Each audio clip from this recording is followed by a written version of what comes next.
So welcome to the Transitional Kindergarten Parent Information Night. This is information for next school year, 24-25. What we're going to be talking about today is a little bit of background information about transitional kindergarten and what's changing for TK in 24-25 and beyond. I'm going to give you a little bit of information about our curriculum here in Oak Grove School District. We can talk a little bit about schedules that teachers may have for the day, so you have a clear understanding as parents and families about what children will be experiencing during a typical school day. We'll talk about where transitional kindergarten is located in our school district and as well as the enrollment process. So those are our main topics. Of course, there's other kind of subtopics embedded in there, and there will be time at the end for Q&A. So this slide, and the next few slides come from the Santa Clara County Office of Education, and we are so happy that the state is funding a full implementation of transitional kindergarten, allowing by 25-26 school year all 4-year-olds to have access to early learning because of this statistic right here, front and center. 90% of a child's brain development happens before the age of 5. So really important that school readiness happens before age 5. And a couple of facts here is that children who enter the K-12 system ready for school have an 82% chance of mastering basic skills by age 11. So that's really important. And when we talk about being ready for school, people have different ideas in their mind about preparing children and getting them ready for school. But one of the things that we focus on really are in transitional kindergarten, there is some academic preparedness, but it's the opportunity to get them ready for school in terms of social, emotional well-being, socializing them into the school environment, and really giving them the opportunity to learn in a variety of different modalities. So this slide shows that the research indicates that the strongest indicators of academic success are non-academic. And post, the COVID pandemic and the school shutdown, we've really seen that and are focusing on social emotional learning in the classrooms, building relationships, building student efficacy and capacity. So these are the things that our transitional kindergarten program are really based upon, so that we're giving them a strong start to those skills that will build academic skills in kindergarten and beyond. So I'm going to show a video here. Let's see. I think I might have to do it on my screen.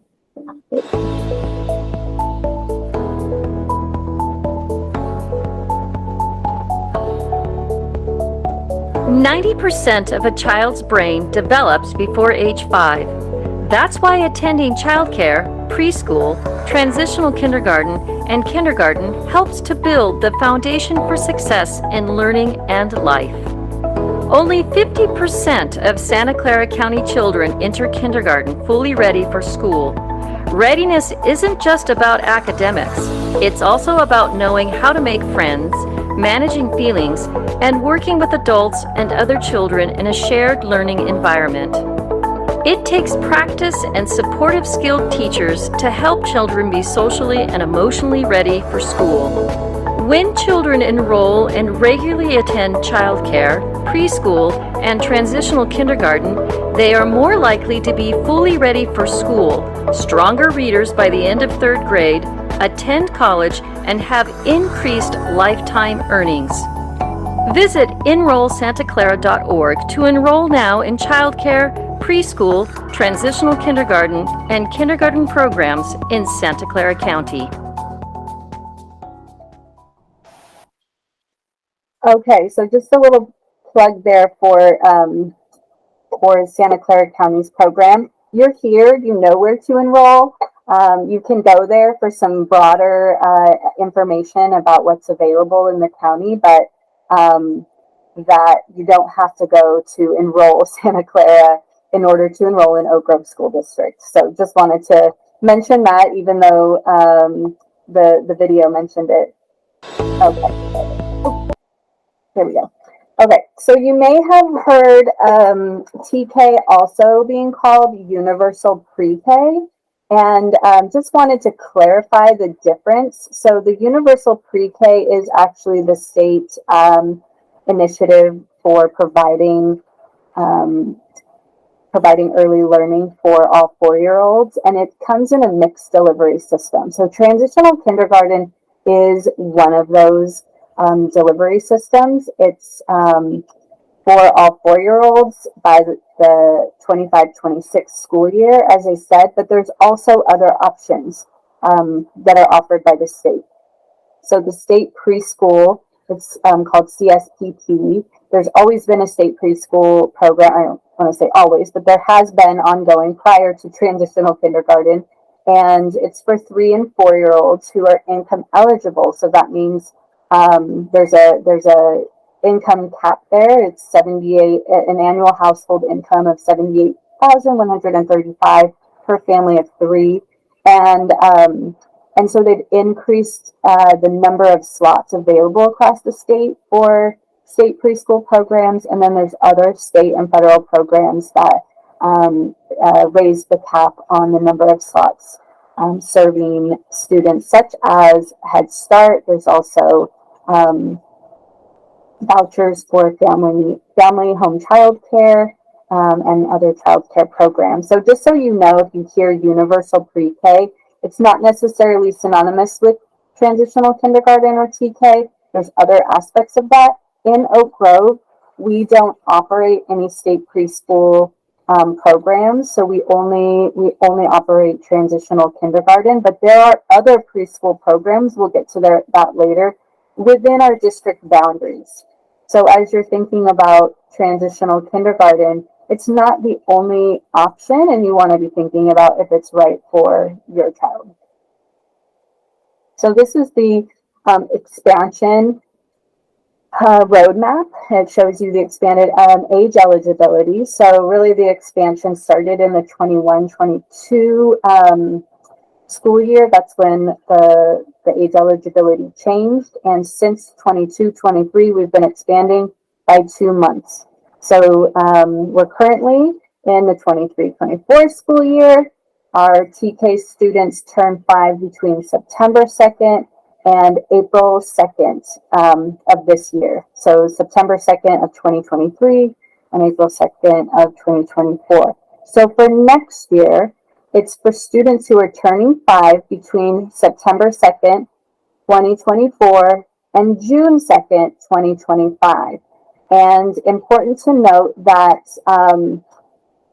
the age eligibility is inclusive of those dates. So if your child has a date of birth September 2nd, they're included in transitional kindergarten.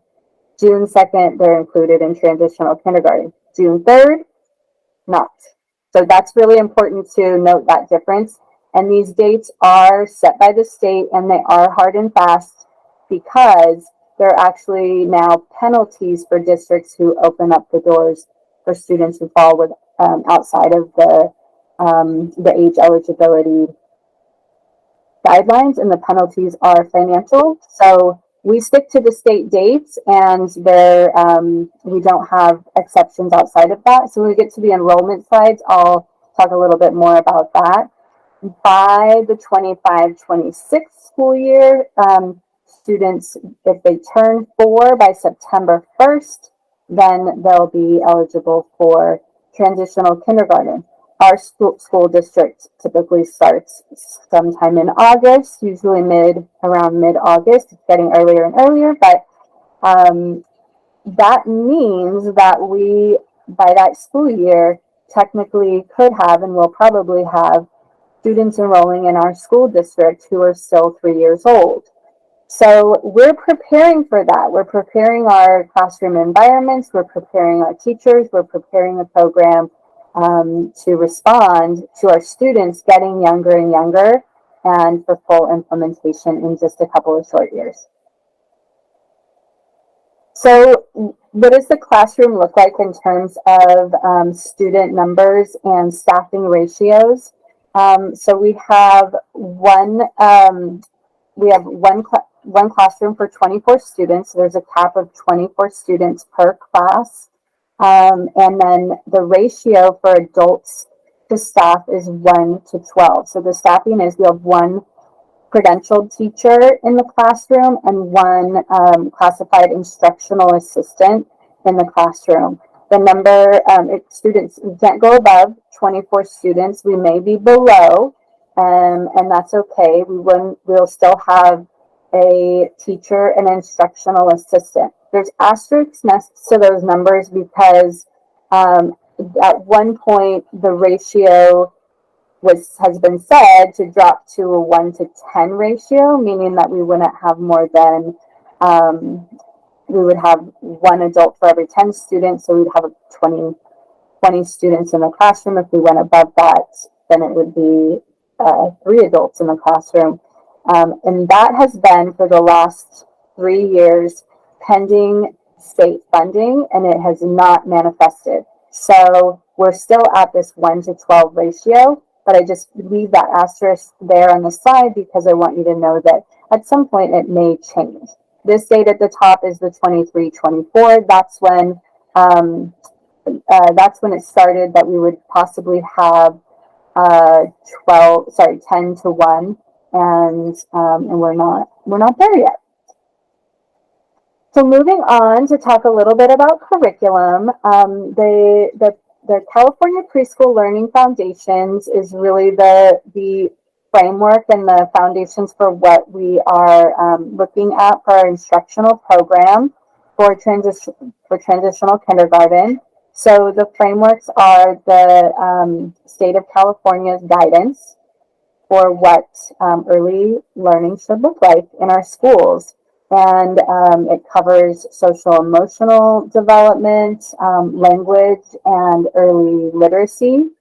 It covers English language development for our students who are English learners. We also have students who are learning Spanish in our two-way bilingual immersion programs. It covers mathematical foundations, visual and performing arts, as well as physical development, motor skills, movement skills, health and hygiene, and then history and social science and science. So those things are all included and incorporated into our learning day. We have a new curriculum as of this year. It was just purchased a couple of months ago. Our teachers did a pilot in the beginning of the year, and it's called Frog Street. And this is across the district in all of our TK classrooms. They use the Frog Street curriculum. You can find them at frogstreet.com to learn a little bit more. What's important about this curriculum to know is that it is specific to early childhood. So Frog Street does not have curriculum for first grade, second grade, third grade. It's really just that 5 and under group. And so it is a comprehensive curriculum, kind of designed for preschool and even infants, but it's designed to be the full day or a majority of the day, children learning in Frog Street. So one of the pillars of the curriculum is using the conscious discipline model. So very proactive, very positive, very nurturing, reassuring. And the TK classes do align with the school's PBIS program, but not all of the schools, what's the word I'm looking for? Incentives and PBIS programming fits for TK for their development. So we really look to other forms of really reinforcing positive behavior, and conscious discipline is part of that. It's also very strong social emotional learning. there's a whole start to the day called Smart Start, and it becomes very much a part of the routine where children are welcomed into the classroom. They're welcoming each other. There's a small academic component. There's a way to acknowledge students who are absent, to welcome them back from being absent. The rest of the curriculum falls under thematic units that are about 4 to 6 weeks long. And the thematic units, that's where they touch on the history and social science, as well as science standards, which may be related to my community, for example, animals. And so through the thematic units, children do have stations, they'll have activity centers, they'll have lots and lots of opportunities for play-based activities that build foundational literacy skills, that build their foundations for math concepts. And also embedded in the curriculum are STEAM projects and activities. So kids really have this real hands-on element. The picture you see there is Fanny Frog. She's a big puppet that lives in the classroom. Fanny actually has her own Facebook page. And there's also a robot, a little frog that they can code, and a mat where they can direct where the frog goes. So they can learn coding in TK. The curriculum is based on, it's built into, having routines in the classroom, rituals, and getting kids really acquainted with the school, setting, the classroom environment, how we do school. And there's lots of songs and play that are embedded. It's not meant for kids to go on the computer, although there is a digital aspect of it. That's more for the teacher. And there's also resources that the teacher shares with the families. So maybe it's like the songs or PDFs or things that can be extended for home, but kids aren't actually using the computer. So it's not a computer program. It is a hands-on, play-based program for the classroom. And it is also aligned to the preschool learning foundations. It's a nationwide curriculum, but of course they tailor it to different states for the different states' standards and frameworks. So that is our main curriculum. We also incorporate lots of activities to include play in the classroom. Big pillar of the day. We want kids to be playing because we know that through play they're learning, and at that age it is just paramount to their learning. So they're playing outside, they're developing gross motor skills, they're developing fine motor skills with their hands, they're able to use their imagination through drama and fantasy. They have kitchens and puppets and all these things in the classroom that can develop their imagination. Lots of sensory. There's sand and water tables, Lego tables, so they're developing their sensory skills, and then we just really try to have a variety of settings and materials. So they have, there's some novelty there. It's not just only a few things and the same things. We try to bring in lots of different kinds of materials and rotate them around.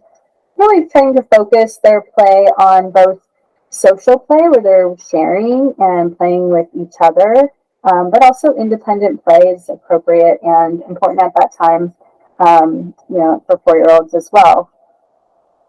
Play, it's not like, hey, we're learning now and now we're doing play. It's incorporated across the day into content areas. So they might be playing something that's developing their math skills. They're using blocks. They're developing all kinds of skills. They might be making patterns. They might be using letters, fishing for letters that make a certain sound. Just lots of things like that are going to engage them and make them feel like learning is fun. One of the other things that we train our teachers incorporate into our curriculum is the California Teaching Pyramid. So this is really all about the environment in which children learn and thrive. And the pyramid is based on, first and foremost, nurturing and supportive relationships, and then high quality supportive environments, targeted social emotional supports, and then when needed, providing positive behavior support and intensive intervention. And so our teachers go through 4 days of training with the Inclusion Collaborative folks at the County Office of Education, and so we build that background knowledge in all of our new TK teachers so that they can incorporate those strategies in their classroom and ensure student success. One thing I also didn't mention on our curriculum slide is that we have SEAL in our district, which is the Sobrato Early Academic Language Model. And these are series of strategies that support language development in students and English learners, but also academic language development for everybody. And those strategies are incorporated into the units and used throughout the day. So we do have SEAL in our TK classrooms, as well as other elementary school classrooms across the district. A little bit about report cards and assessment. I have an image here of a preschool progress report. That's not what our report card looks like, but it's much cuter than an image of our report card. But our report card has been updated recently, and to reflect what TK should look like for 4-year-olds, and very much based on, there are foundational literacy skills, there are math concepts, shapes, there's some gross motor development, physical development, lots of social emotional learning components to the report card. So teachers conduct one-on-one assessments. So it's kind of the number one way that they assess students, observations, and the rest of our district takes iReady assessments for reading and math, but we don't give iReady in TK to students. Other common assessments and rubrics that we use a program called ESGI, and that's a one-to-one model where the teachers are entering onto the computer, but the students are not. And we have rubrics that are specific to the report card metrics. So when you have there's 2 parent conference windows, the first one is a goal setting conference in late September, early October.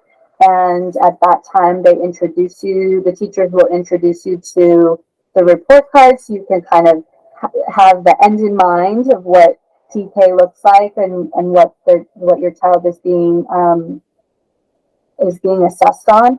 But really, some of those are, getting them ready for kindergarten standards, and they're not expected to master kindergarten standards in transitional kindergarten. So just really important to note, if they go into kindergarten and they haven't learned all of their letters and sounds, that's okay, because that's what they're going to be learning in kindergarten. So we try to, we give them exposure, we give them some learning, but we're not worried about them if they're going into kindergarten and they don't know all the kindergarten standards. It's really important for us to develop the whole child in transitional kindergarten, and they'll get, they may need that time in kindergarten to develop the rest of those skills. So one other thing I want to say about, you may have questions about, I've mentioned we're not on iReady, and Frog Street is not a computer program. Do transitional kindergarten students have access to Chromebooks and computers in our school district? Yes, they do. They're not on their Chromebooks like other grades are, but they do them more like stations, and there are some learning games and some learning activities that they'll get exposed to in transitional kindergarten. And really, they're kind of learning how to use the Chromebook and how to, how to log in to some things and kind of getting acquainted. but we try to give a real balance and make sure that there's not a lot of screen time for them in transitional kindergarten, because there's so many other fun things to do. This is a sample schedule of what a typical day for transitional kindergartners might look like. So in the morning, they have that Smart Start time, which is like a morning meeting or community circle, social emotional check-in. That's when the teacher also takes attendance. The class has sort of a way that they take attendance together. They'll have their calendar time, talk about the agenda. There's a morning message. They do songs. It's a very sweet time of day. So that may be the first 20, 30 minutes of school. Then they may have, there's time for dedicated to science, social studies, integrated ALD. That could be their SEAL strategies right there. Then they would go into their centers, and that's driven by the Frog Street curriculum. Their recess and snack time may be at the same time as the kindergartners on their campus. Excuse me. So depending on the school, it looks different at each school. They may have a separate playtime as kindergarten, or they might have the same playtime. So it's important to note about that is that if you have a really young TK and an older kindergartner, you may have a 4-year-old and a 6-year-old on the playground at the same time. And at that age, those are vastly different developmental ages. And so we just really, make sure that students are playing appropriately with the transitional kindergarten students, that we're helping them to learn and to get adjusted and to understand what the rules of the playground are, what's safe playing, and so that everybody can play nicely together and safely together. So they'll have recess and a snack time. Sometimes at schools, that's a grab and go breakfast. They may have some more centers that involve writing skills or fine motor skills, phonics or phonemic awareness. Lunchtime again may or may not be with the kindergartners. Some other things that they do after lunch is a read aloud from the teacher, some time for music, songs, art. So we would have foundational math, some choice time. We want to give them, unstructured play time that they can make some choices, some good choices, or play outside. And then they would clean up, have closing, and a goodbye song. So again, this is just a sample. Everyone's classroom looks a little different. So just to kind of get an idea of what it might look like for a TK student. The start and end times of each TK class does follow that of the kindergarten schedule in terms of the start time of the day and the end time of the day. So it isn't the full, first through sixth grade have about an hour more than TK and kindergarten. They have a little bit of a shorter day. Something else I wanted to point out here is that you don't see nap time. So we don't provide naps in transitional kindergarten. And I wanted to point that out because you may be thinking that my child still needs to take naps, right? And so I want to make sure that they're in an environment where there's a nap time. And so nap times are important to you. You want to consider that when you're making your decision about transitional kindergarten. They do have after lunch, you can see like it might be calming time or time to kind of settle the brain and to relax a little bit, but we're not rolling out naps and going to sleep. When my daughter started transitional kindergarten, I said, thank goodness we're not taking naps anymore, because she was staying up way too late with naps. And you might relate to that as well.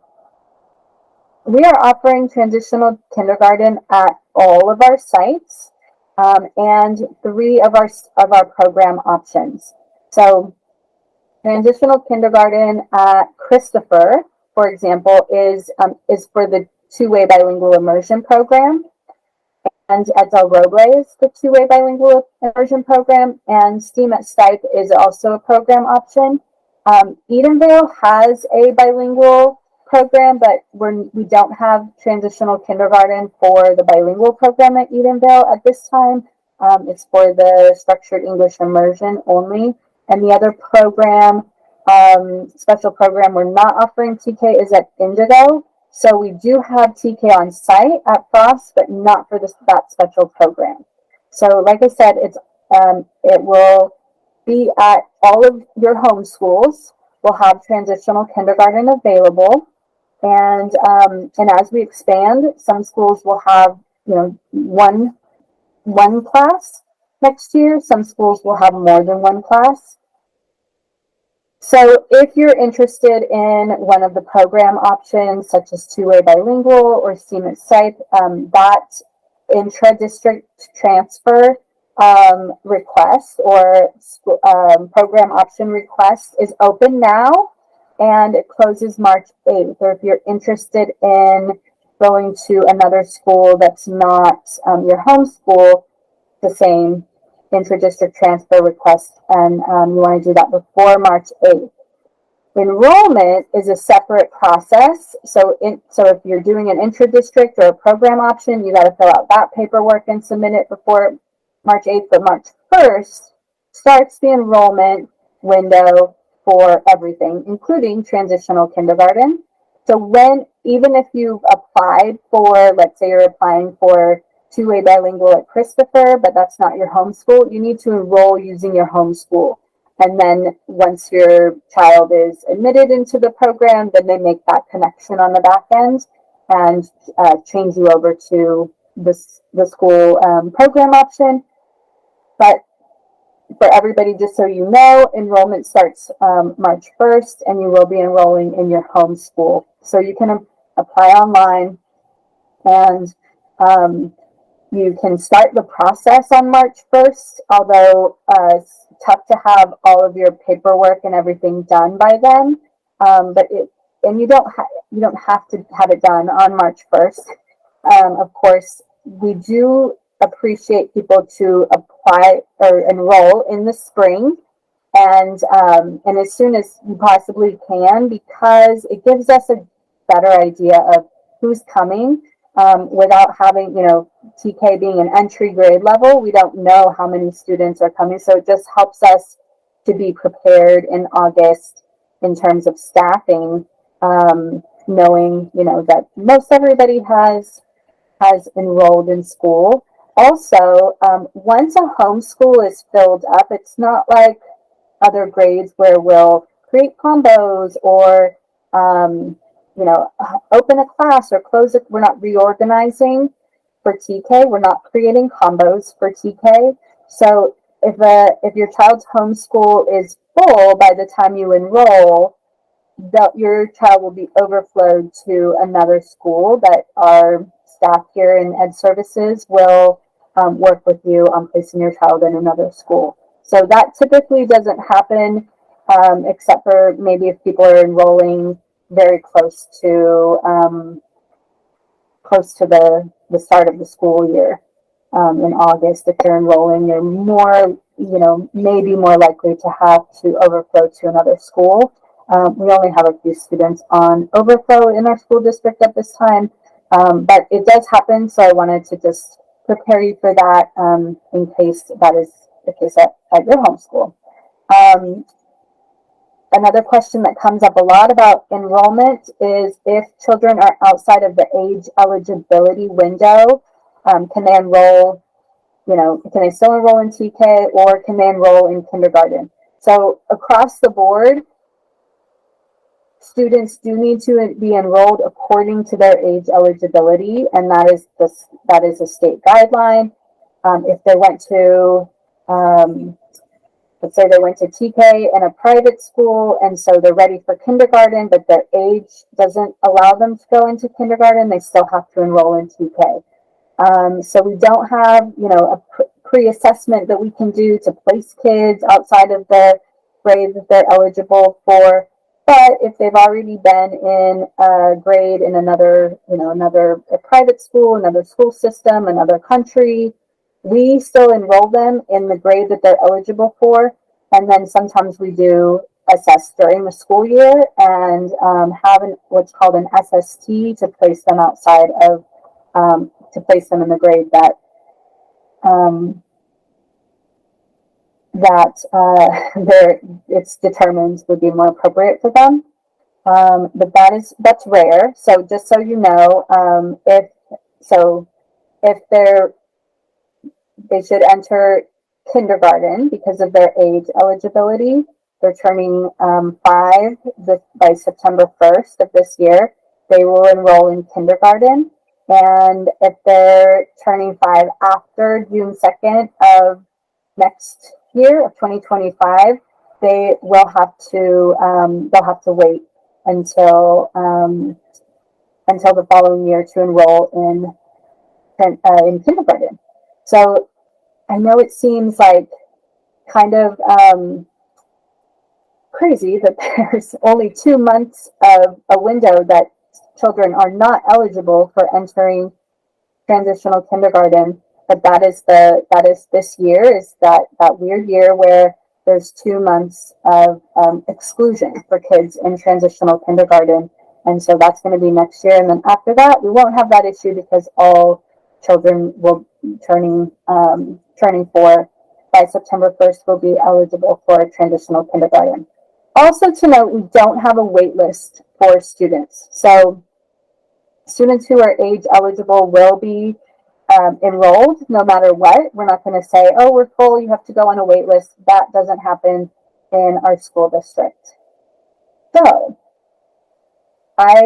as promised, I will stop the recording and I will take questions, and I'll also open up the chat. But if you have to go or if you want to follow up for any additional questions, I can be reached. My name is Janae Enna, and I'm the Director of Curriculum Instruction and Assessment here in Oak Grove School District. So I can be reached at our main line, and there's my extension and my email address. Also, our support staff, Teresa Flores, is very knowledgeable and can answer your questions about transitional kindergarten, and her information is here on this side as well. So I'm just going to say thank you so much for joining me today and learning a little bit more about transitional kindergarten, and I'm going to stop the recording now.